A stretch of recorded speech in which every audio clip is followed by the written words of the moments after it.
Thank you so much for joining us on Straight Outta Savannah. I am so excited to share my guest, Sheena Ewan, with you, and I am just grateful that she has decided to come on the show. So Sheena, share a little bit about who you are and what it is that you do. Awesome. Thank you so much for having me here. Yes. I am a healer, spiritualist. I am really a multi-hyphenate creative. And that is demonstrated in a variety of ways. My main practices are really based in decolonizing spirituality and mental health, and the tools are astrology, tarot, oracle cards, signs in general, like numerology, as well as Reiki or energy healing. I opened a space called One People TO in 2019, in the summer of 2019, that really focuses on serving our target market is Black, Indigenous folks of color that are really looking to have support in what it means to decolonize their mental health journey and their wellness journey. Awesome. So what got you on that path? Yeah, so really my own mental health experience. So I've been, I think, for a lot of melanated folks, and I think for folks across the board, right? We all deal with mental, emotional things, and if they're not attended to, then they can quickly spiral and or show up in a variety of ways, whether it's physical or extended mental health expressions. Yes. And so for me, that really kind of came up around like when puberty started. So around the ages of 10 to 12. And I actually self-harmed between the ages of 12 to 25.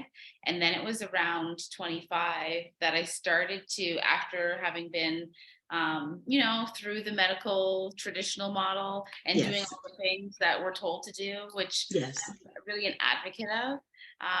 But then there becomes a point where you really have to be able to understand your own experience so that you can articulate it and advocate for yourself. I think medical racism is something that Black folks particularly know really well. And so you have to be versed in your own feelings, emotions, thoughts. Your own advocate.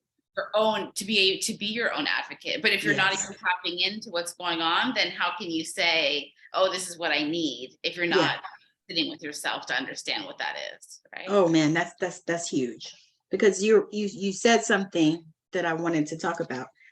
Do you think that in our culture that people what am I trying to say? That people religiousize mental health and things like that instead of dealing with it? Yeah, absolutely. And it's interesting because I think religiousize and apologizing can fall into the same path, even if it's unintentional. Yeah.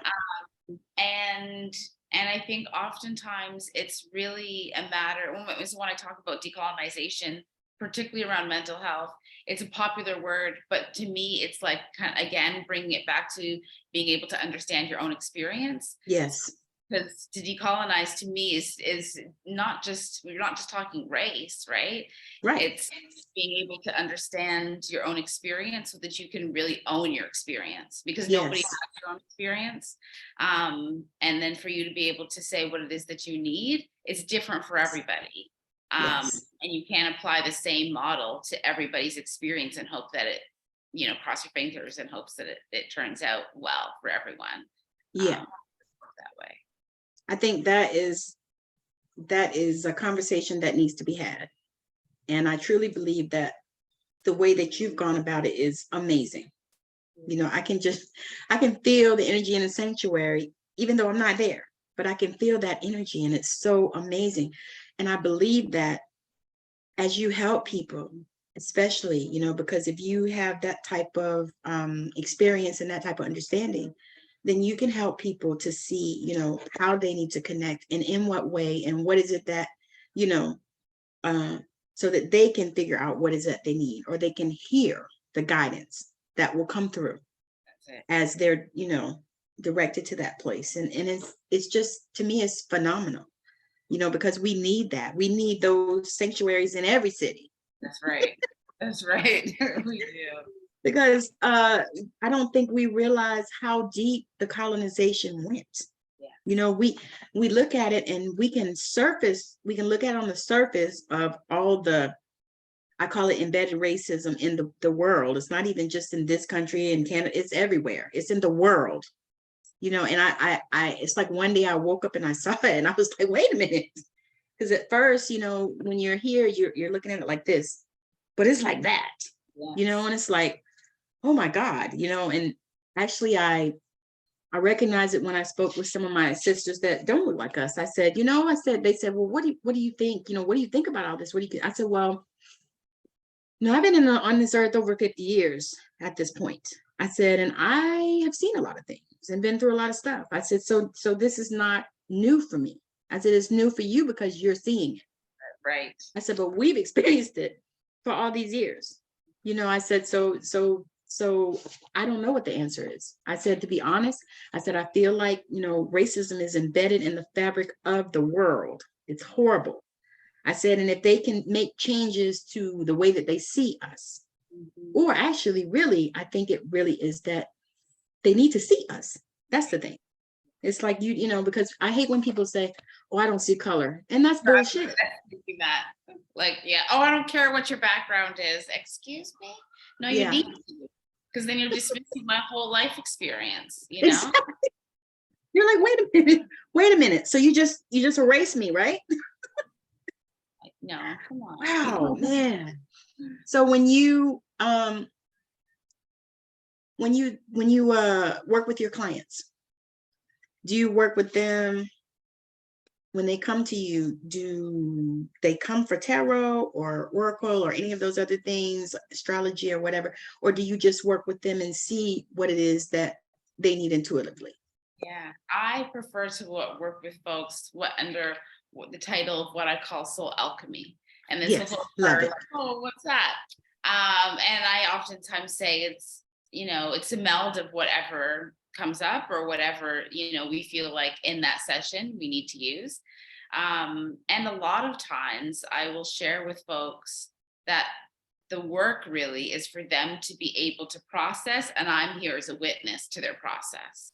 Because not often, I think a lot of times we try to do the work on our own or, in private, and there is deep value in someone being able to witness the transition that you go through and acknowledge it. Yes. And of course, so through that, I like to kind of use like all of the tools or whatever tools are calling.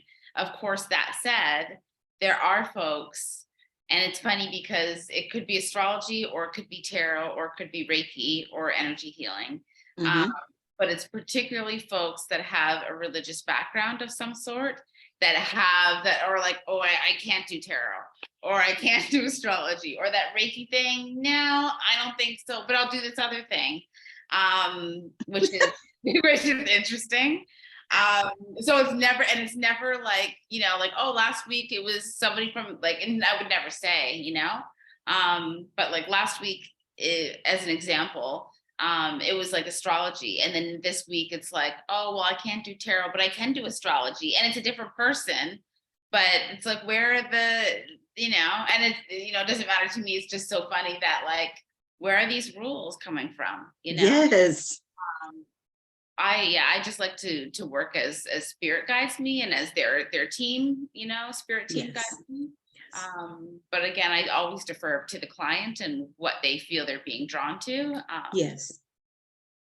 That's awesome. That's good, because the thing is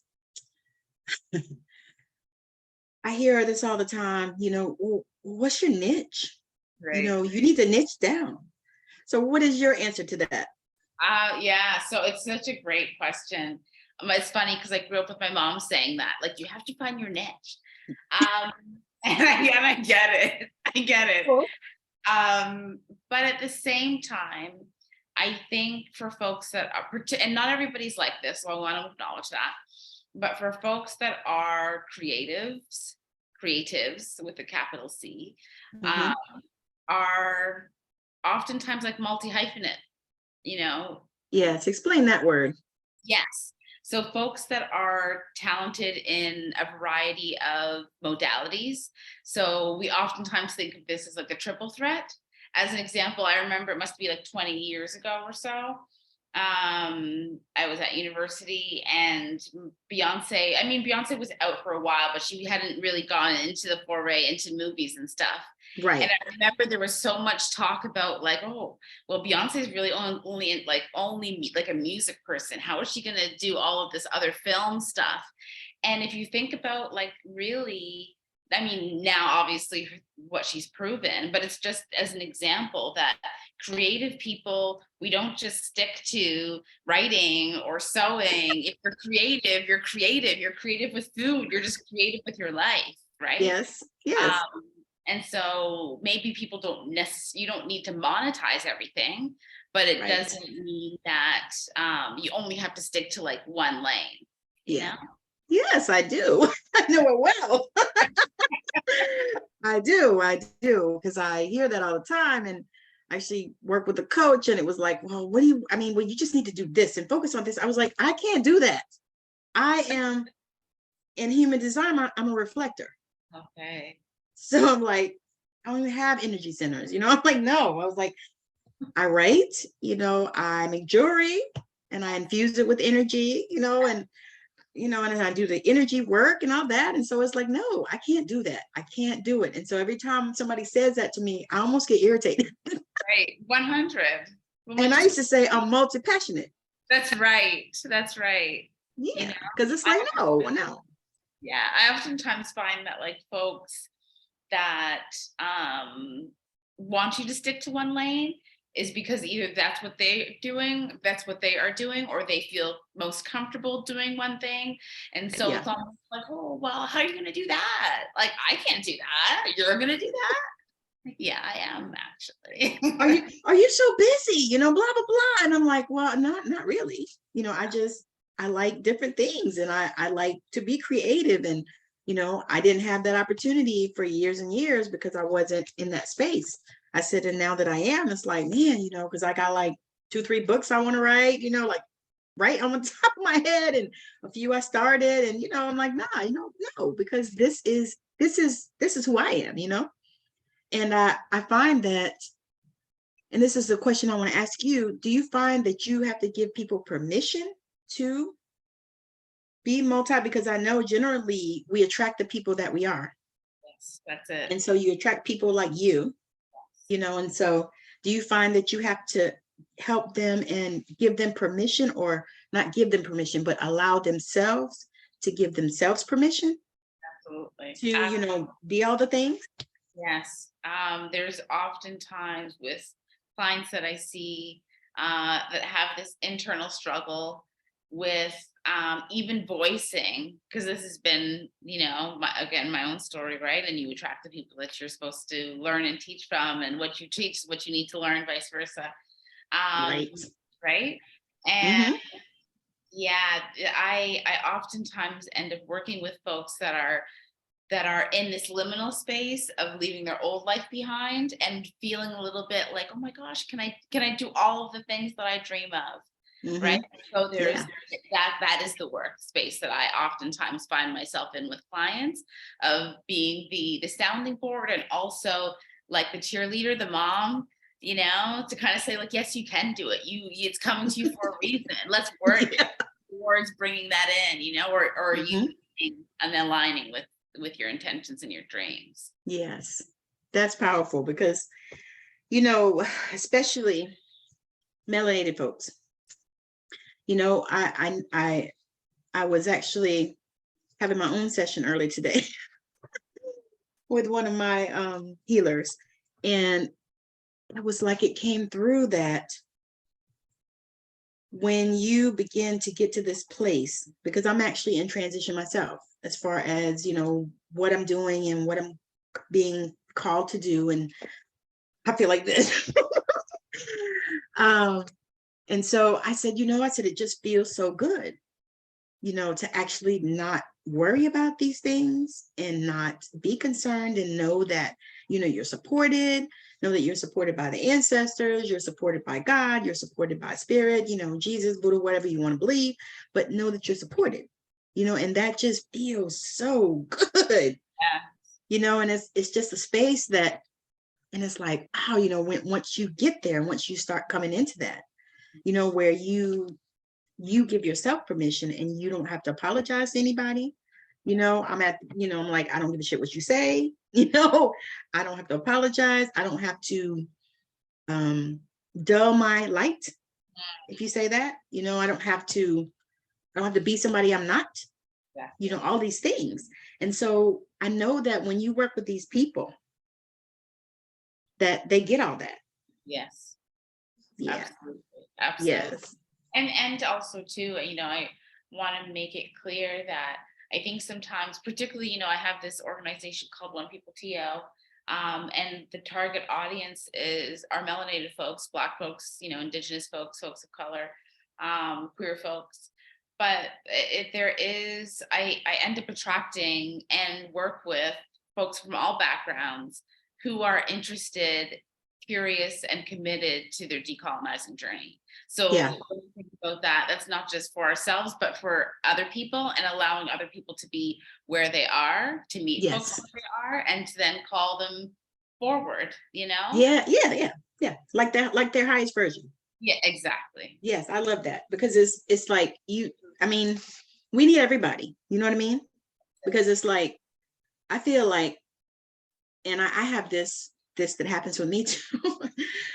I attract a lot of sisters of the other diaspora, a lot. And at first it kind of unnerved me. And I had a friend that was like, well, I only work with Black women. I was like, no, I work with women that pay me. Yes. Yeah. I said, I'm not going to say that. I said, because to be perfectly honest, a lot of things that I've done, I'm not done with people that look like us. Like I did a service, I do a service, I call it Full Spirit or Complete Healing, and it includes DNA activation and all these things, and they get channeled messages and all this.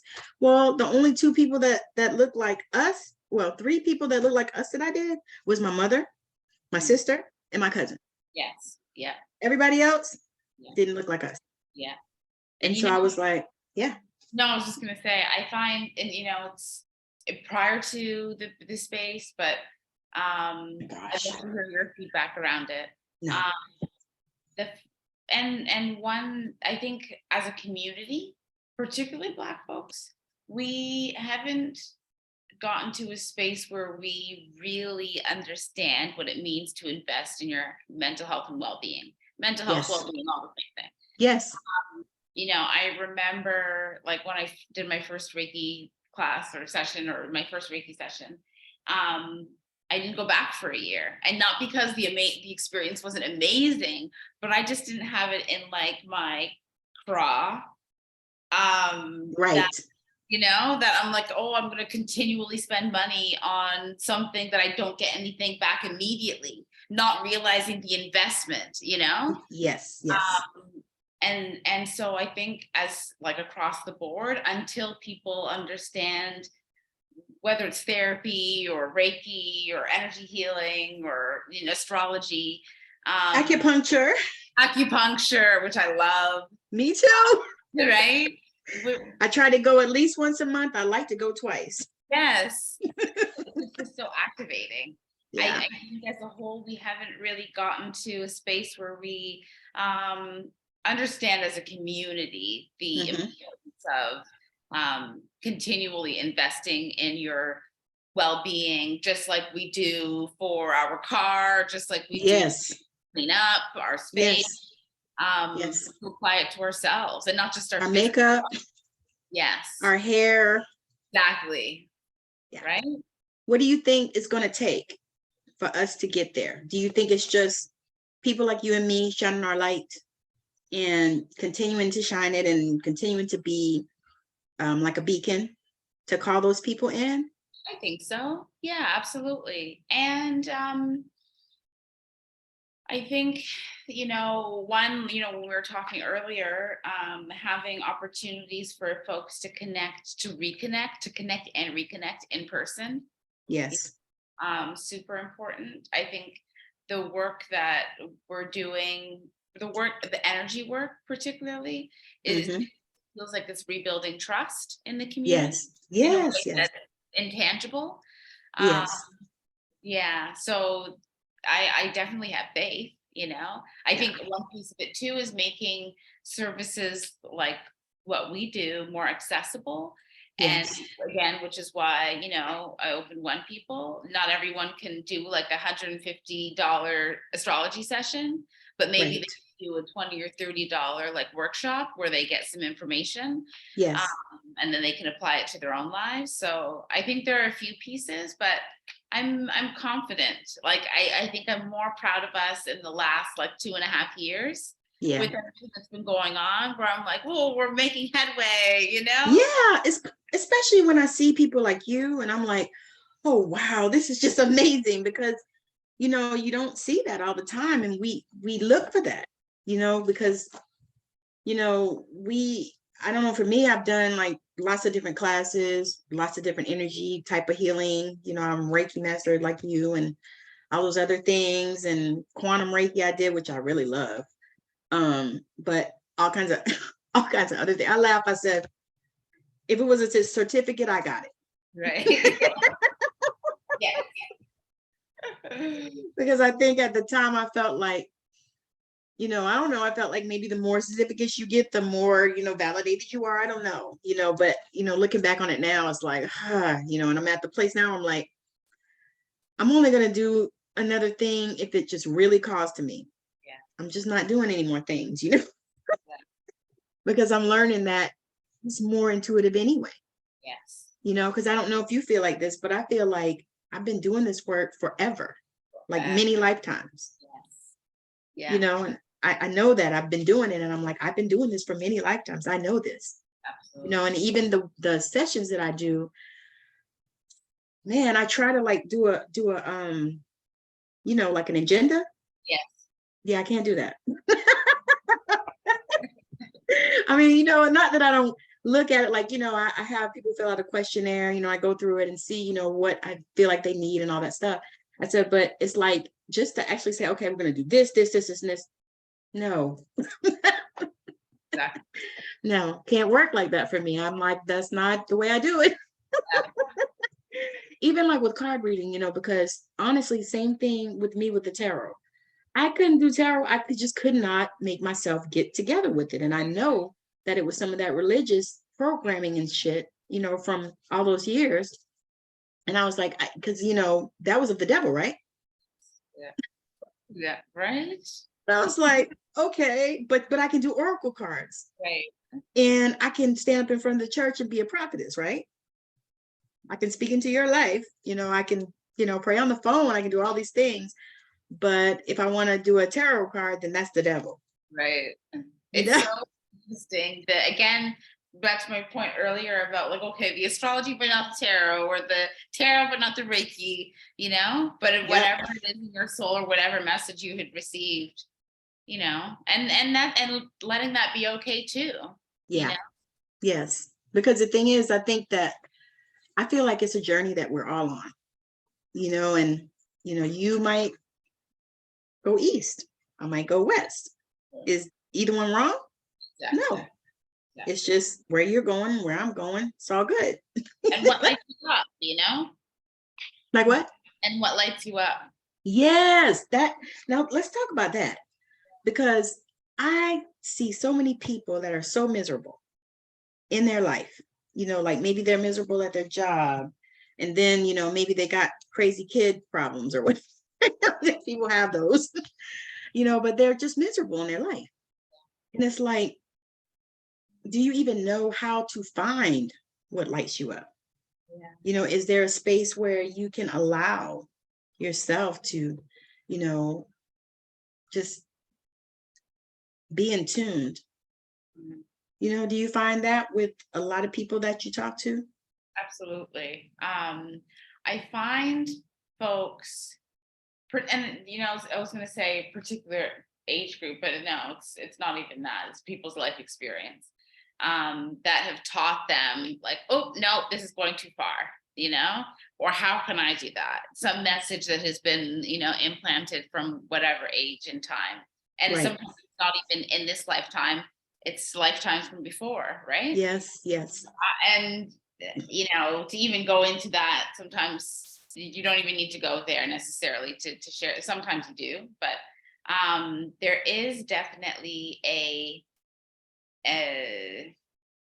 desire, I think, that, and that's when it comes up where someone's like, oh, but I can't, but I really want to, but I can't, and Yes. really reminding them that anything that comes through to you is an option that you can take hold of and walk forward with, Yeah. and it's really up to the person's discernment. And back to this idea of like what lights them up, and really back to like the beginning of the conversation, being able to understand what one is feeling.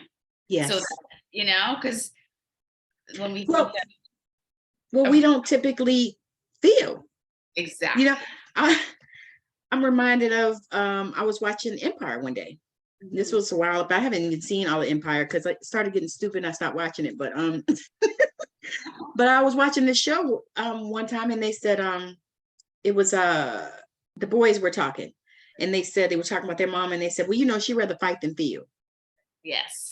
And I was like, wow, that was so profound because that is typically what people do, especially, us, because of our life experiences a lot of times, or, a lot of the colonizing experiences that we have gone through, we don't know how to feel, or either we have stuffed it down. So, because feelings sometimes hurt. Exactly. And being able to understand your emotions, your body, what's happening, Yes. And so you can advocate for self, but you can't really, if you can't identify what's going on in your body, how do you know which way to go? Right. And even to that point, there's a quote, I don't remember the author, but there's this idea that anxiety is excitement without breath. Yes, I heard that. Right. And so if it could be something really great. I often find myself managing and intuitively receiving something and trying to discern, like, I think I should be excited about this. Why are you feeling anxious? Right. Right. But it's like, because the conditioning has been, oh, I should be worried. I should be worried. It's not going to be good. But or it's not going to happen. Yes. When intellectually, no, it's good. It's good. Be happy about this. Yeah, this is a good thing. This is a good thing. I had laugh about that because I had so I was dealing with long COVID, right? And I've been dealing with it energetically and all this stuff and doing the things and doing work and all that, but I have been dealing with that, and so I applied for medical leave for it. Girl, they denied me because I didn't have enough hours, they said. Oh, wow. Because I worked part-time like for probably the last 2 years in the COVID, because I just couldn't. I'm burned out of my career. I've been a nurse for 29 years. Oh, wow. And I'm done. So I was like, wow. So I was like, man, they denied me. And so they did. And I was like a little bit shook a little, but not like totally out of it. And so I was talking to my my healer that I've been working with, and she was like, oh, that's good, because that's going to open. And I wasn't feeling that way.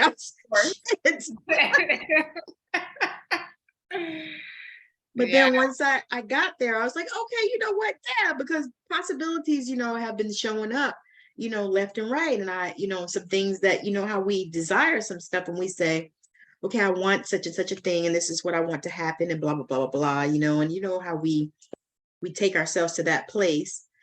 And then when it doesn't happen, you're like, wait, no, it's supposed to happen. Right. and right. You're like, okay, all right. So, but it's been a blessing. It has been, and it's like, wow, and because I was like, God, I still got to work them jobs. But it's been a blessing because how you think, okay, well, if I don't do this, then this won't happen. Right. Everything has run just as smoothly as it always has. Yeah. Just And it's amazing because like money showed up from all kind of places I even know. It's like, look at this, So it's like, man, but I know that if I wasn't in this space, I would probably have dealt with that in a different way. Absolutely. And that's the work, right? Absolutely. If I could just tell you a quick story. Yeah, please. So aligned with this.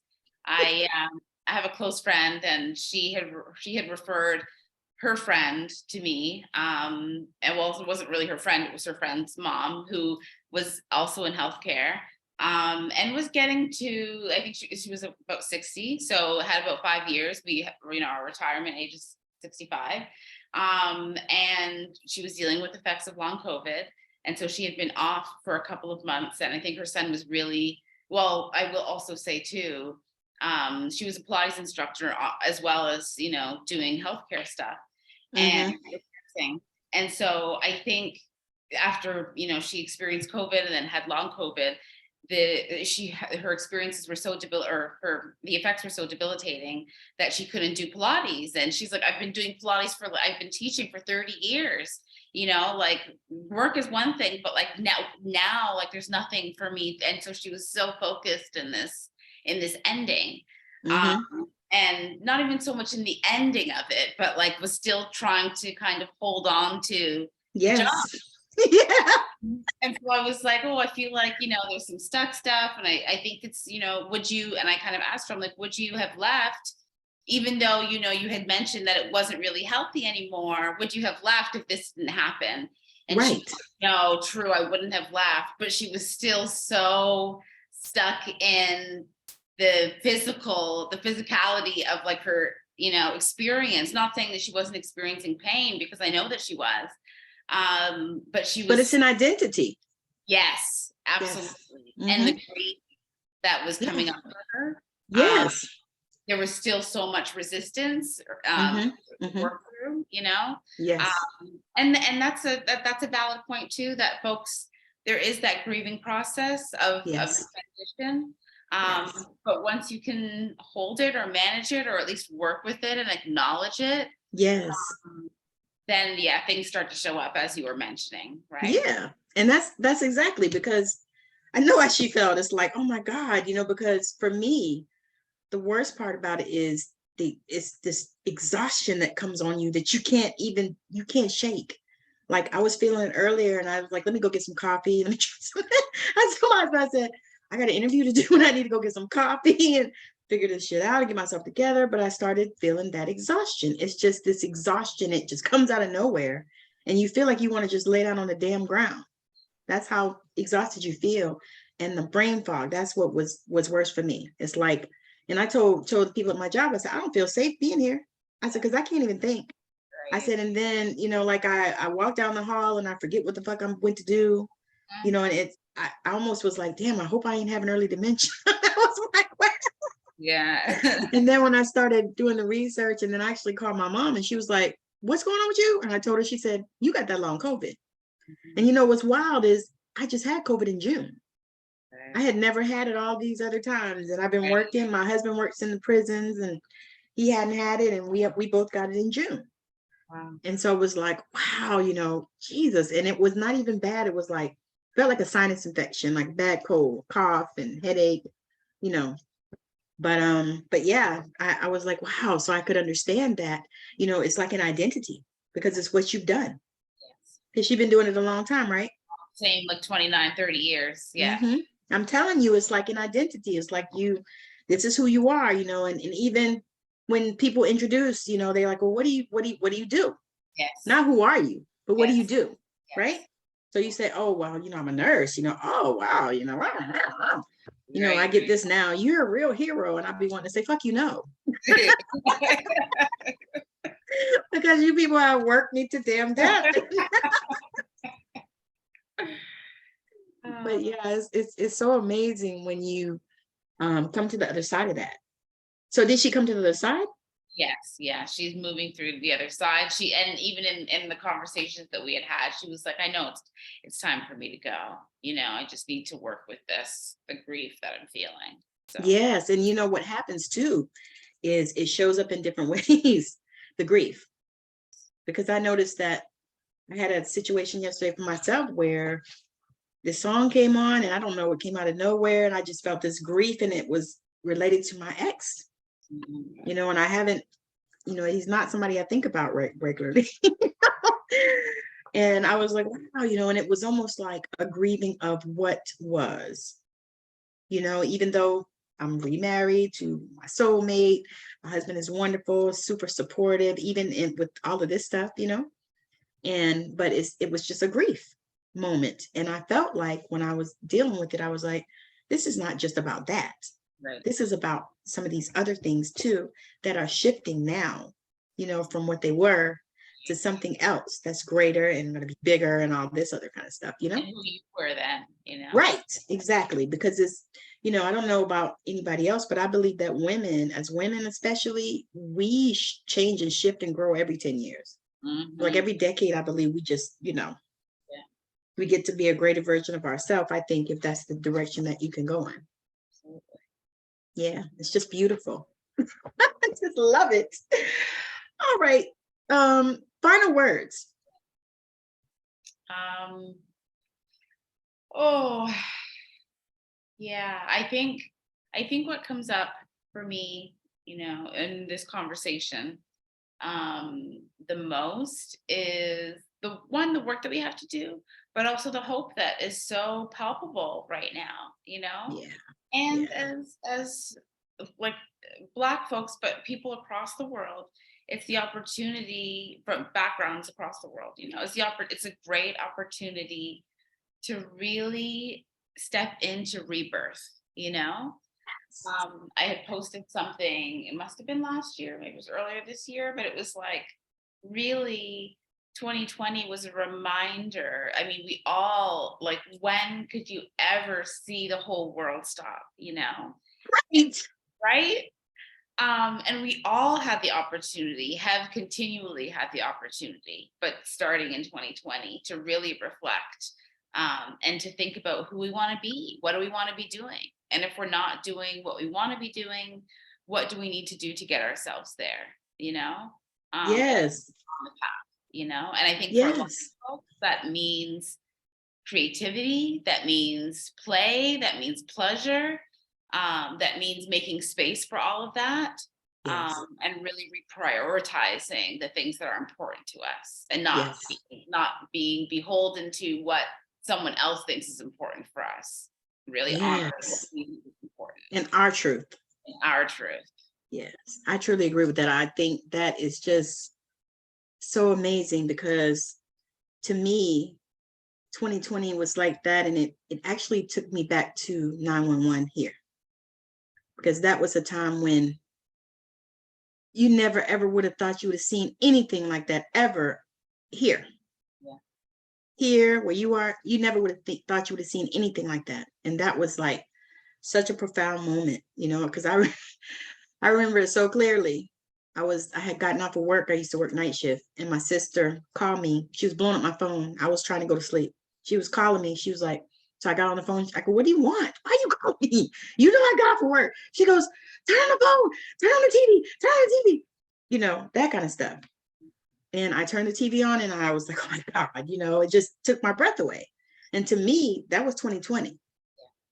It's like, when would you ever have thought, not just this country, not just Canada, UK, the world, this thing brought the world to its knees, you know? And I think, to be honest, I feel like it was a wake-up period for us, you know, a wake-up period. You know, it was time for us to wake up. You know, we've been asleep too long, you know, and that's like powerful. Okay, let the people know where they can connect with you, the best place to connect with you, and I'll put all those in the description as well. Awesome. So folks, for group events, it's virtual as well as in person. Folks can visit us at onepeopleto.ca. So that's onepeopleto.ca, as well as for individual sessions or one-to-one connections, mentorship, and all of that. My personal website is SheenaDenise.com. That's Sheena, SheenaDenise.com. And then on Instagram, you can follow me at Aquarian Soul Life. That's so awesome. That is so awesome. I have enjoyed this conversation. I could talk to you for hours. Thank you so much. You're so warm and welcoming. I've had such a great experience. Awesome. I'm so excited about that. So I'll definitely keep in touch because I really truly enjoyed this conversation. I'm gonna send you my number so you'll have it, because I was hacked on my Facebook page about February, March. So I lost like 5,000 people. Gosh. And I was like, oh my God. And then they started like, they've been doing scams on my page. Yeah. The imposters are like getting out of control. It's ridiculous. So Yeah. I was like, okay. So I've been just really connecting with people that I want to stay connected with. Because I was like, you never know what's going to happen to these platforms. Right. Like, let me just connect with people. I love that. Yeah. But yeah. So thank you so much for joining us on Straight Outta Savannah. Thank you, Sheena, for being a lovely guest. It's been amazing. But thank you for joining us. And for those of you that are changing the planet and you want to come on the show and talk about it, make sure you hit me up. Reach out to me. You can find me on Facebook, Instagram, TikTok, LinkedIn, YouTube. You can find me pretty much anywhere that you are. So I'm also on, I think, Alignable or some other place too, but you can find me and reach out to me and connect in any of those places. But this show was amazing. I have enjoyed it so much. And I thank you, Sheena, for coming on and being such a lovely guest. And I love your sanctuary. Thank you, Tammy. And for y'all in Toronto, make sure that you visit her sanctuary, because I can feel the energy even from here. Thank you so much. Yes. So thank you so much. Bye now.